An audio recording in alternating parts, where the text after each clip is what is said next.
l'Occident prend à présent la direction de la Chine, qui multiplie les manœuvres militaires autour de l'île de Taïwan. Les États-Unis l'assurent.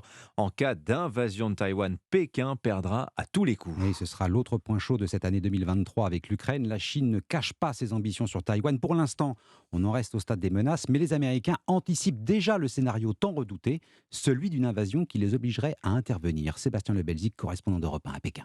L'ogre chinois et ses 2 millions de militaires contre le petit pousset taïwanais et ses 300 000 hommes.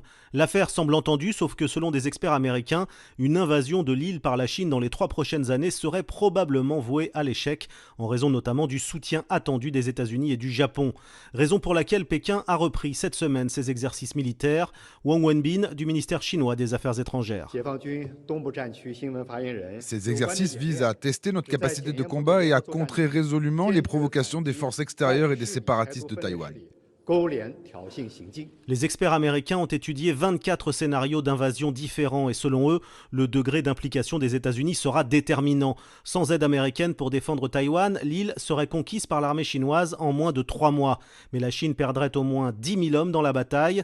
En cas d'intervention des États-Unis, ils estiment que plus de 3 000 soldats américains seront tués dans les combats. Pékin, Sébastien Lebelzik, Europe 1. En Ukraine, première victoire militaire en 8 mois pour les forces russes. Le groupe Wagner affirme contrôler Soledar ce matin, ville située à 10 km de Bakhmout.